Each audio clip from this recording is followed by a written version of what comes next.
Good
morning, everyone.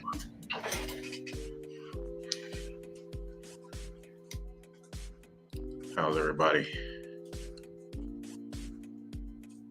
Rebecca, you feeling better? Yeah, it's just a little stiff, but now my cats run by, I can look at them and not be like, ow.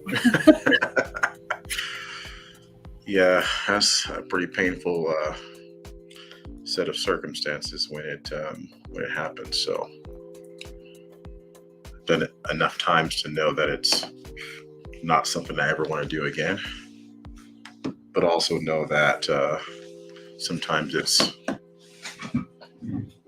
something you can't avoid.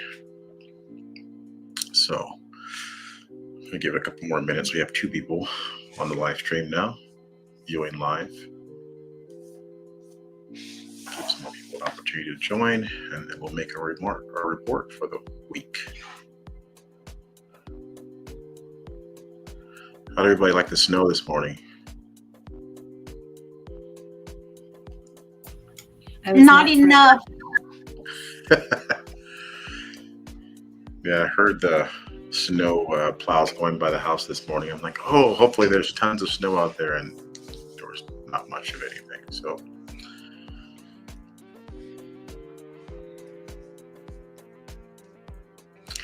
okay, looks like it's 11:02 a.m.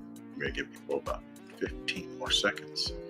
Give folks an opportunity to join. The notification just went out to talk about we went live, so people may still be trying to log in.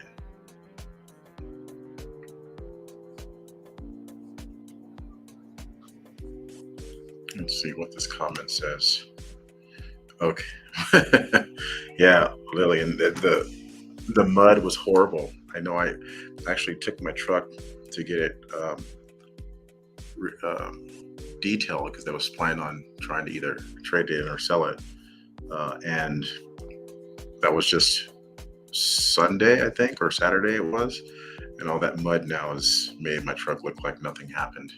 I did nothing to it. So it's nice and muddy again. Mud shows really well on black trucks. So, all right.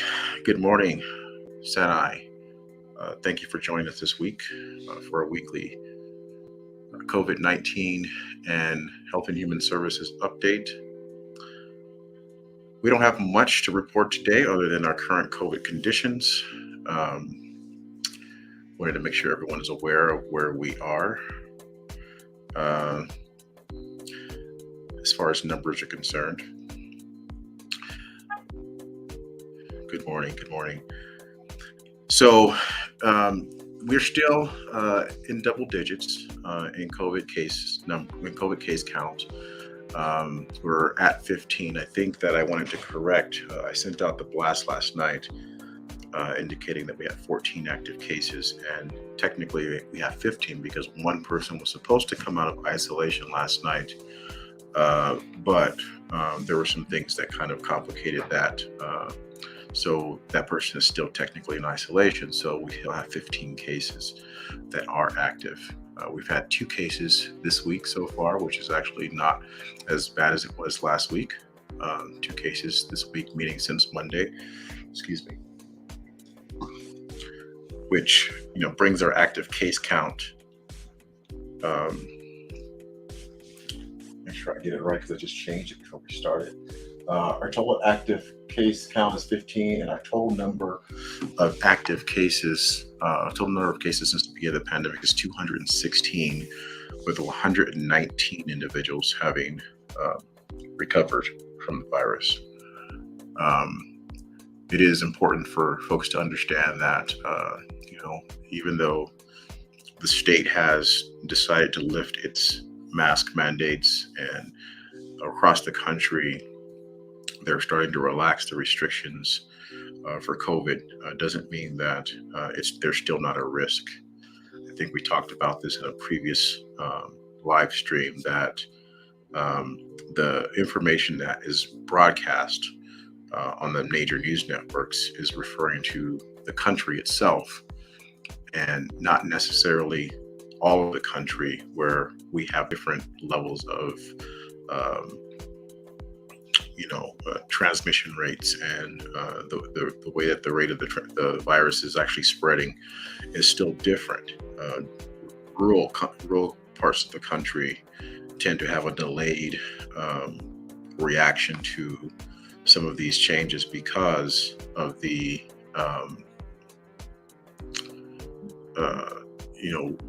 we don't have a large number of people that we're exposed to every single day where we can have the same number of spread and the same number of reduction of spread, at the end of that. So as people are traveling into Santa Fe and Albuquerque and Farmington and Las Cruces and out of state from the rural areas, they're bringing the virus back. And I think that's partially how we've had our most recent outbreaks. So we are still dealing with an increase in exposures within the community over the last several weeks. So that's why we're still in double digits, which doesn't seem like much in comparison to how the state's numbers look, but it's still enough to cause concern, especially with the number of folks in our community that are immunocompromised, over 65, and at high risk of poor health outcomes from COVID. So I just wanted to, make sure people understood that our numbers the numbers in the country don't necessarily reflect the risk that we have as a community still. So we need to continue to practice safe COVID safe activities and restrictions, and keep wearing our masks until the numbers in the community get pretty low, preferably to zero. So yesterday we had a COVID vaccine clinic here at the Pueblo. We didn't get a lot of turnout. I know that the cold had some effect on that. And I also know that the timing, some folks are looking at the 10 to 12 time period is not the best time period for a vaccine clinic to be available in the community because of school and because of work. But I just wanted to make sure folks understood that that's what the Department of Health had available. But we did try to make sure that we had an opportunity to give the community access to vaccinations and boosters and additional doses, because I know it's difficult to get down to IHS or get down to your primary care doc or to one of the local pharmacies to get your vaccinations. But, we wanted to give that opportunity. And I do thank those individuals who did come out to get their vaccines and their boosters. And also thank the Department of Health for providing their staff and their resources to hold the clinic for us. So that's really, for the most part, all I have. I know there's some stuff in the news recently about changes in CDC guidance regarding the intervals between vaccinations that people may find confusing. And I wanted to give an opportunity for folks to ask questions if they had questions about that.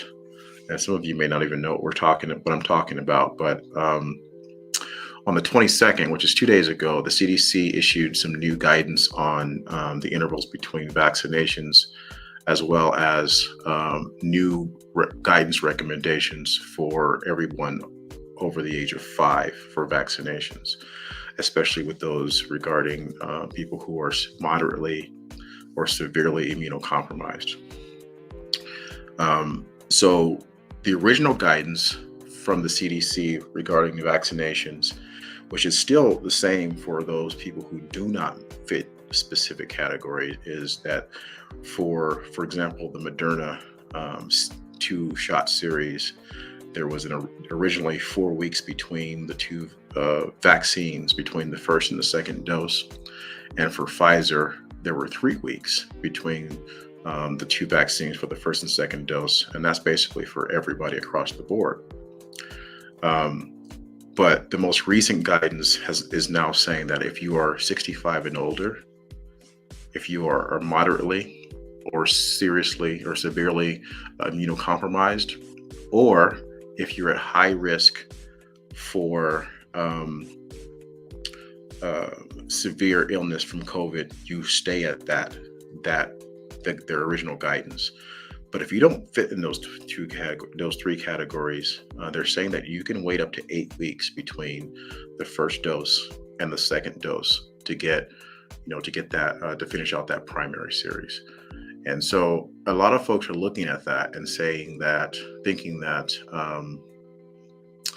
that is means that they don't need to get their second dose for 2 months, and really that's not necessarily the truth. You need to look at your current medical conditions. So if you're, for example, have asthma, or if you have type 2 diabetes and not on insulin, you're still technically considered as being a person that has a risk of serious illness from COVID. Now, if you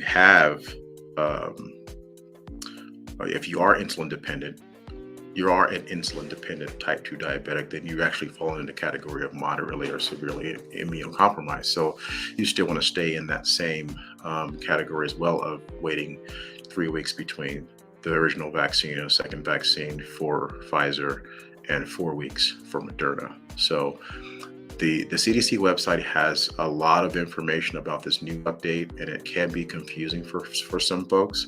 But I just wanted to give people an opportunity to ask questions if they had them, and see if we can provide some clarification on that, because even us folks who work with vaccinations and COVID all the time, we get confused by what the CDC puts out.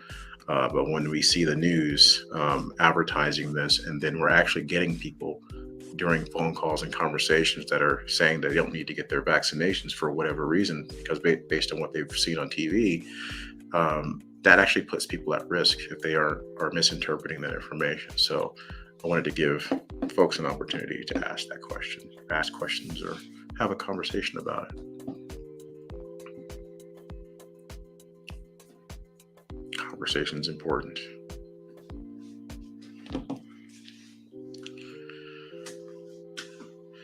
And there were a lot of questions about why they made those changes. So one of the things we have to also look at is, so that change for those individuals who are considered quote unquote healthy and not at high risk, they're saying the new research is showing that extending that time period between the first 2 doses can actually add a longer amount of protection from the vaccine. But it also does another thing that a lot of folks have been concerned about, and that's the risk of myocarditis with those individuals between the ages of 12 and 39, those cases that were coming up. They're saying that by extending it out to the 8 weeks, it actually reduces the risk of myocarditis developing in those individuals, even though the risk is already low, and very few individuals do develop myocarditis, which is the inflammation of the heart muscle that everybody has been concerned about, that's been advertised in the news. it actually reduces it to even lower numbers, or lower percentages, based on that extended time frame between the two shots. And then, again, we're only talking about the mRNA vaccine. We're not talking about the Johnson and Johnson. We're just talking about the mRNA because that's what's been the guidance has changed on in the most recent CDC updates. So that's one of the reasons why they made the change, and it's because they wanted to review the data that they've gotten since everyone. What it's been 14 months, I think, since the first vaccine doses rolled out. And a lot of data is coming out now about the effectiveness, changes in guidance around, intervals between vaccines, how many boosters are going to be needed, all those different things. So I just wanted to, give people an opportunity to get the information clarified if need be. Any member of the team, anyone else have any comments or input on that? Because it's important for people to understand this. Yeah, I think what they're finding out is some of the immunity with that people were getting from the vaccines was waning a little sooner than they'd like. So by spreading those out a little bit more, it gives people more protection, more ability for their body to fight getting the virus. And I think, when we talk about the myocarditis, the incidences of myocarditis, we're looking at fractions of a percentage of people who are vaccinated. And by reducing that, that's even more of a smaller percentage. So when we're looking at fractions of a percentage, it's less than,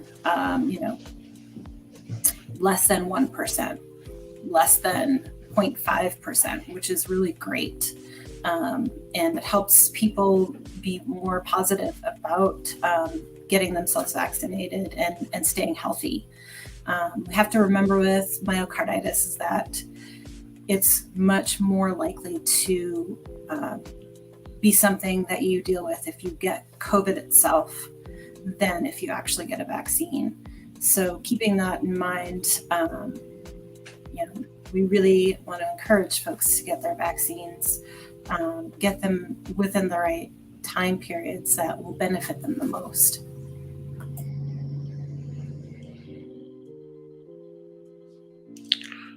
Question from Leanna: if you did not get a second or third booster yet and got COVID, completed the quarantine, when do you get back in line for a vaccine? Right away or wait till? So this is a question that comes up quite frequently, and natural immunity is a real thing. We want to make sure that we are clear about that. Active infection from COVID provides a pretty significant amount of protection, and we need to take into account. But they're saying that active infection plus vaccination plus booster, it enhances that protection significantly. And so, to answer your question, Leanna, the recommendation is, you get your booster within 90 days after you recover from COVID, because you want to take advantage of natural immunity. And the natural immunity is basically, there's two ways that the body can find protection or develop protection from a virus or an infection. And one is through vaccination, and the other one is through actual infection.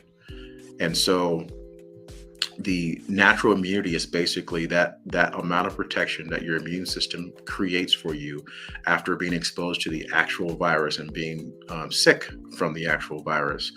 And what they're saying is that on average, the natural immunity, meaning your body's natural immune response to being infected with COVID, lasts for approximately 90 days after you actually get infected by the virus. So that natural immunity, meaning you are pretty much protected from being reinfected for the most part. Not saying that it's impossible, because there are cases where people have gotten reinfected within 90 days after infection, And a lot of times there's questions about whether the virus actually completely left the system, because as we know, as you might have heard, virus fragments after natural infection stay in your body's cells, and sometimes, like, let's just say, give an example of Epstein-Barr virus, or some of these other viruses that you can actually have a reoccurrence of the infection after you've had it the first time. It could actually happen with COVID as well. You can actually still have COVID in your system, and it could show itself again, because your body did not completely rid itself of the virus. So, but with natural infection, for the most part, the majority of people who get COVID have pretty good protections against the virus for about 90 days. So, so that's the kind of a really Reader's Digest definition of natural immunity. But to answer your question is that the booster shot, or your second shot in the original series, you should get that, sometime between the time you recover and the 90 days from the time you had COVID, which will basically give you an enhanced level of protection beyond that 90 days that we were just talking about.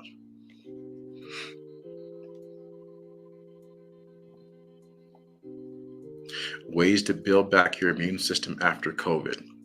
Well, one of the best ways is, we talk a lot in HHS about being healthy and trying to make yourself healthy. And exercise and eating healthy are two of the best ways to build your immune system back. There are a lot of different people out there that are selling these recover from COVID cocktails and these things you drink and eat, and really it's just another way of making money off of people who are fearful of getting infected again.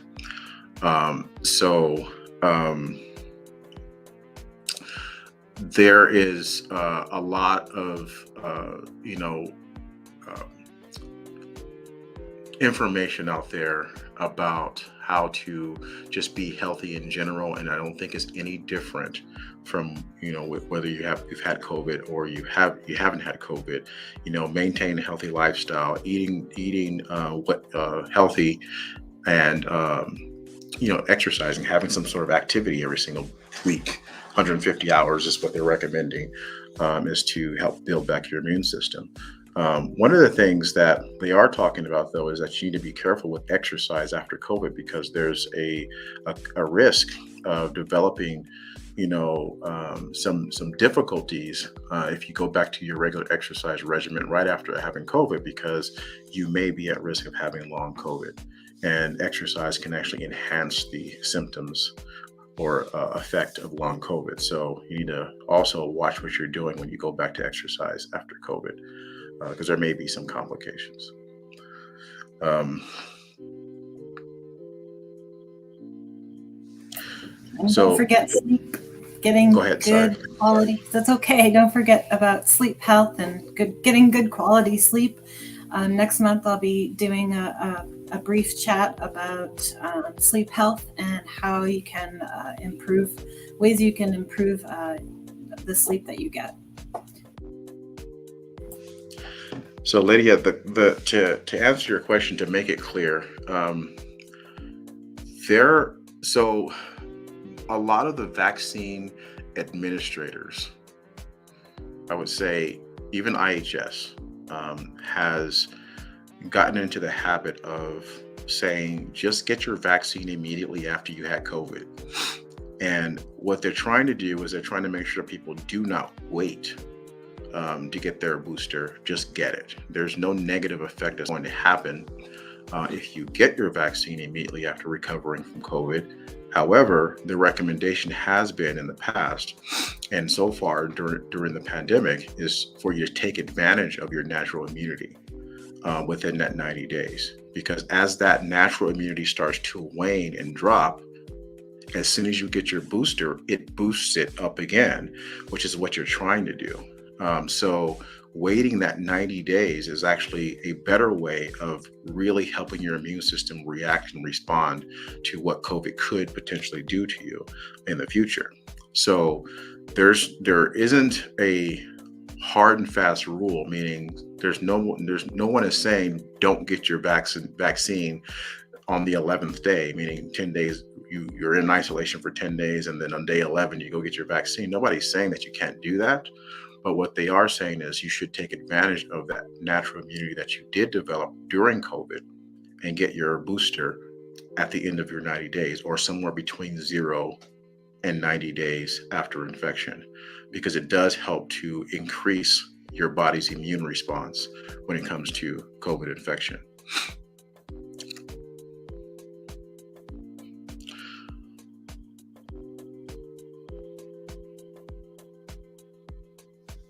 Really? You want to talk about that?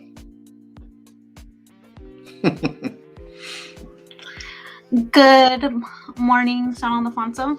I just also wanted to remind the community and whoever else is listening that the FDA has not approved a booster for ages 5 to 11-year-olds. As you recall, this age group was just approved for the initial series back in October 2021. So that was about 4 months ago, coming close on 5 months. So if you remember, for the adults, we did have to wait, quite some time. I believe it was almost a year that we received a third booster. I believe it was 8 months or so. So, once that is approved by the FDA, those will become available. So it's not, something that IHS is preventing or, any of the other administrators. That comes from an FDA standpoint. Yeah, that was a question that we had yesterday during the vaccine clinic. Boosters are only approved by Pfizer for 16 and older across the board. So if you are 16 and older, you are eligible for a booster. If you're severely or moderately immunocompromised, you are eligible for a fourth shot, because as we know, anybody who's immunocompromised over the age of 65, they actually have a reduced immune response to the vaccine. And I'm not just saying COVID vaccine; that's any vaccine. If you have a compromised immune system, there is a possibility that the amount of immunities that you had from the original vaccine series is going to decrease in a shorter time frame than those individuals who are not immunocompromised. So you want to take advantage of the opportunity that they've given, and that's getting that fourth shot. If you've gotten your first 2 primary series, your first booster after the primary series, which is your third shot, and then that fourth additional dose to provide that extra immunity. And again, there's a lot of discussion about how often we're going to have to get boosters, and we have to get these for the rest of our lives. And to be honest, nobody really knows that. We have to get through the acute phase of the pandemic, where we are dealing with these recurring spikes in cases before we can actually truly understand where we are as far as booster vaccines are concerned. So, there is a possibility that it's going to be just like the flu, and you get an annual booster. But until we get out of the pandemic stage and get into the endemic stage, which is basically the virus lives amongst us and nothing we can do about it. We just have to, protect ourselves. That actually will be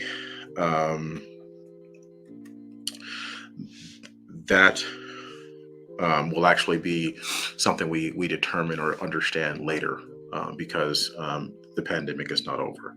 So we're still dealing with the challenges of, Rebecca got pulled out. Did you get dropped off, Rebecca? I think she did. There you are. Did you fall off, Rebecca, or did that kick you out? No, she's frozen. Anyway, so we just have to be patient about the requests and these recommendations that are coming out about vaccinations and boosters and things like that, and not just assume that they're just trying to shove booster shots down everybody's throats, or I guess a better description, into everyone's arms. But we need to make sure that we think about the protection that we're providing for the community, for our people, for those folks who are a lot less healthy than the rest of us, who have compromised immune systems, or at greater risk of severe illness. Being vaccinated and trying to reduce the spread is exactly what we're trying to make sure that we are promoting. So, Claudia, you want to talk about the booster clinic today, or the vaccine clinic? I just wanted to, well, good morning. I just wanted to remind everyone that they're having the vaccine clinic this evening at the Santa Clara Event Center in Espanola, and that's from 3 p.m. to 7 p.m. So there's still another opportunity of individuals that haven't gotten boosters or their vaccines. That's this evening in Santa Clara. Thank you. And it's important to take advantage of that, because you don't have to drive all the way to Santa Fe. It's just right down the street. So if anyone is listening or watching this later on, if you see this before 3 o'clock, head down to Santa Clara and get your vaccine or your booster, if you're eligible. And also you can go to the casino while you're at it. Oh, yes. The great casino, as long as you're wearing your mask, right? Keep yourself and everyone else safe. And before we switch over to updates, Leanna, the question about exercise has been, after COVID, post-COVID, has been something that's come up quite a bit. And a lot of it is because, doctors and the public health folks are consistently recommending that you try to do whatever you can to build your immune systems back, and to keep yourself protected, not just with vaccinations and masks and social distancing, but the natural immune boosts, using exercise and, good sleep, like Rebecca was talking about earlier, and eating well. But some folks after COVID are not able to exercise like they used to. And there are reasons for that. We talk about how the COVID virus, it actually can negatively affect every single organ in your body. And sometimes it takes a little while for your body to recover from what COVID does to it.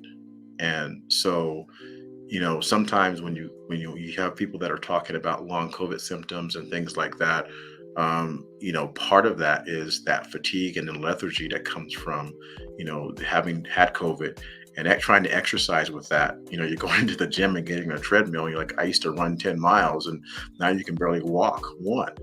And it's not that you're broken or something's wrong with you. It's just your body is still in recovery. This virus has a pretty significant negative effect on multiple systems in your body, and you need to basically be patient with it. Most people recover in a decent time frame, but there are people who got COVID in December of 2019 who still can't exercise, who can barely get off their couches, who can barely move because their long COVID symptoms are pretty significant. So sometimes it takes a little bit longer than others to get better and to be able to get back out and exercise like you used to. But it is something that it is still encouraged. You want to take your time, and like you said, you want to ease into the exercise and not think, I'm going to go and run 10 miles again like you used to, or bench press 225 like you were before. You just might not be able to do that right away because your body's not ready. You need to be prepared to have a little less ability than you had before, because your body is still recovering from the virus and the effects of the virus. Yeah, and there are ways that you can monitor that. If you are someone who exercises regularly and you are recovering, in a long-term sense from COVID, you can, if you have a pulse oximeter, one of the the fingertip meters that essentially, I don't know how to explain this to folks who haven't used one, but what it does is it measures the saturation of oxygen in your blood, and it uses an infrared sensor which doesn't harm your skin, and it actually detects how essentially it's picking up on the light it emits through your finger, through the blood that's in your capillaries. And so what it's actually reading out to you, usually a pulse oximeter will tell you what your pulse is, and it'll tell you what your oxygen percentage is in your body. And it's not, it's something we use as nurses, as doctors, as people in the hospitals when you're admitted. Something that we definitely use as a part of a measurement of your vital signs. But you can use them at home. And also taking your pulse and making a habit of learning what your base heart rate is and what your exercise, what your heart rate is after exercise or during exercise, and knowing where your boundaries are can also help with that as well. And if you know what your heart rate was during exercise in the past, a good way of determining your ability to exercise or your heart health post-COVID is to utilize, if you have an Apple Watch, it takes your heart rate, and you can actually determine what your target heart rate is based on your age and things like that. And you can, and your activity level, and you can kind of determine where you should kind of slow down when you're exercising. People have Fitbits and they have these exercise watches, and they have when I go to the gym, I wear a chest strap that monitors my heart rate when I exercise, so I can determine, I use it for, calorie expenditure, kind of really understanding, because, heart rate is a good indicator of that. But it also tells me, when my rest period should end. If I'm exercising vigorously, your heart rate will spike pretty high, and then it goes back down to a regular level. So you can use heart rate monitors to kind of determine what your output is during exercise, and actually monitor where you are. So if you don't have something like that, there are ways that I think Raylene, for those individuals who are part of the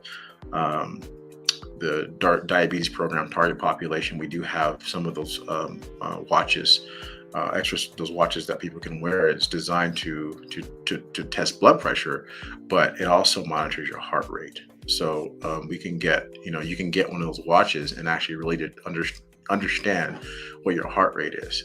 And of course, you're gonna have to do a little research, or you can call over here and we can answer the question about what your heart rate should be, what your target heart rate should be based on your specific demographic. But that is a good way of checking and determining and gauging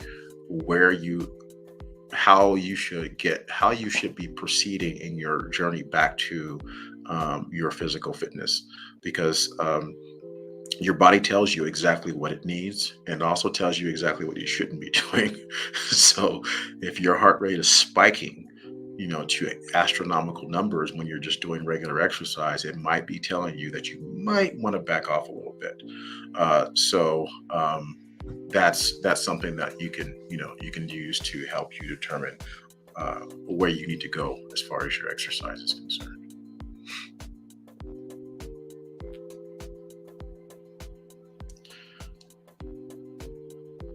You're welcome, Liana. That's part of what we designed this whole process for. I mean, we know that we have a responsibility as a department to educate and to provide information to the community, and sometimes it's difficult to do. And you just think about, with COVID, it's actually more difficult, because we're not having a lot of face-to-face encounters, and you're not paying too many visits to our offices. And one of the reasons why we want to make sure we present information is because we know that a lot of folks are going to be deconditioned. They're going to have less activity than they had prior to COVID, and people need to get back into activity, but they don't know how to, because you've been sitting in your house for 2 years because of the executive order says we're closed, and the gyms are having limited capacity, and everything that we can talk about with the restrictions from COVID. It has created a problem for people getting back in and getting back into activity. And some folks had a difficult time understanding that before COVID.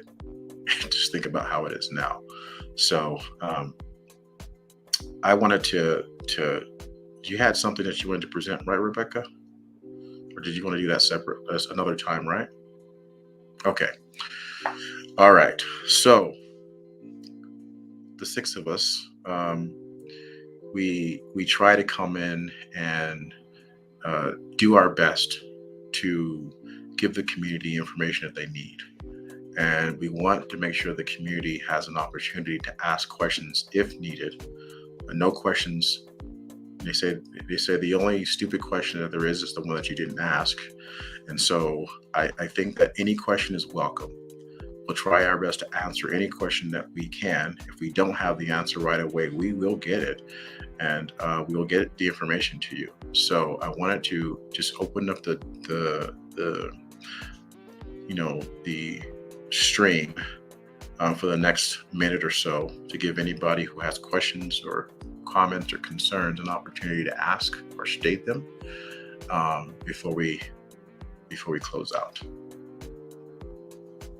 That includes the panel.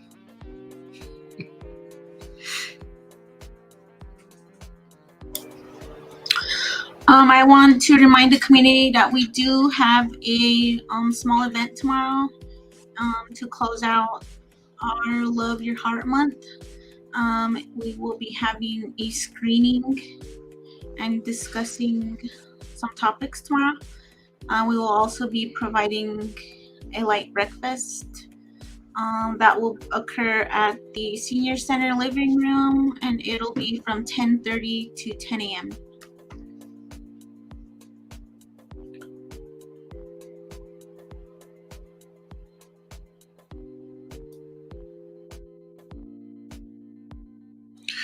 You have anything to add to that, LaDon?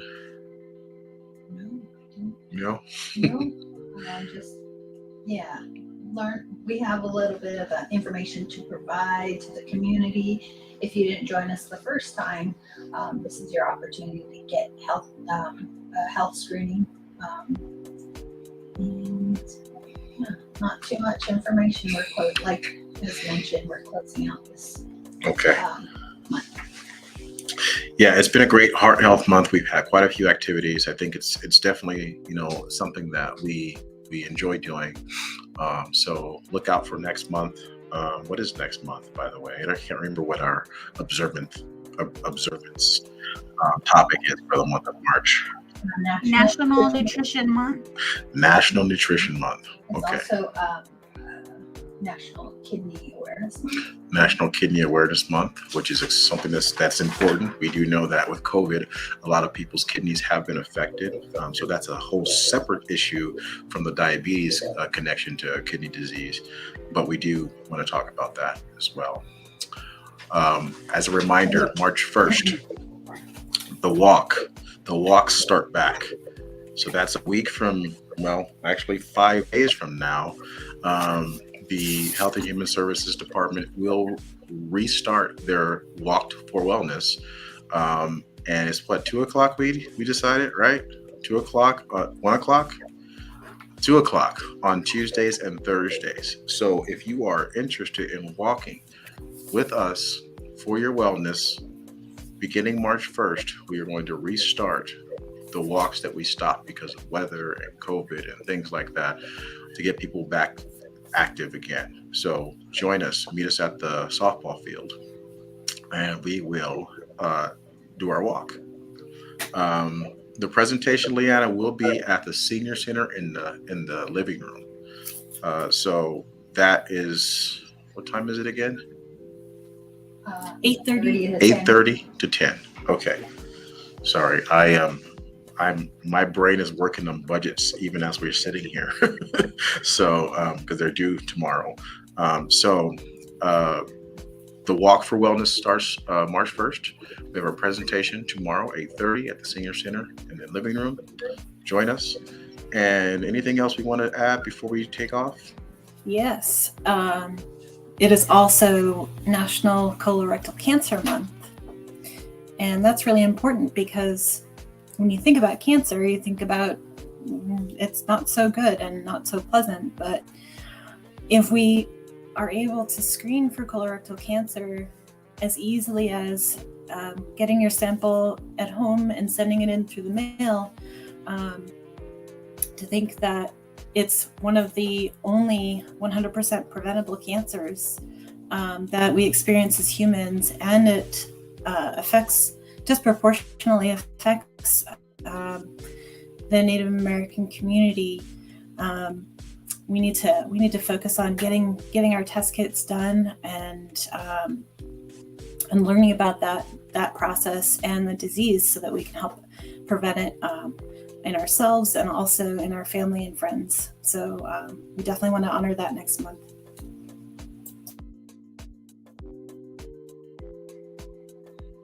Thelma, did you want to add to the kit distribution conversation? Sure. So there has been some surveys that have been sent out, and we had received some back from they were delivered not too long ago. But now everybody received a package like this. I don't know if you can see it. Probably not. It's a envelope, and it has a kit in there, which I don't know if you can see. Can you see? How can I show it? It's like this. You can see it now. And it has instructions in there. It's also sent with instructions what is need to be done. So if you receive this, you can please get this done and submit it. We'd really appreciate it. And if anybody has any questions, you can also give any of us a call and we can kind of explain to you how this is done. It's pretty simple. It doesn't take that long, and then you just get done and you send this in the mail. And the instructions, everything you need is right in here. So it takes just a few minutes of your time and it'll be done. And it's worth doing this if you can get this thing done. If you've already had, if your doctor has already sent you off for something to be done, you don't need to do this, but it'd be nice for you to submit this. We'd really appreciate it. Thank you. And it's free. You get an opportunity to get a free screening for colorectal cancer, and I'm not saying you won't ever have to go get a colonoscopy, but it is a way that you can avoid having to go get a colonoscopy if your tests come back normal. So look out for your kits. If you haven't sent them in, get them out as soon as you can and call one of us to discuss how to get it done and get it sent in if you have questions. So thank you all. Appreciate your time. And we will see you next week.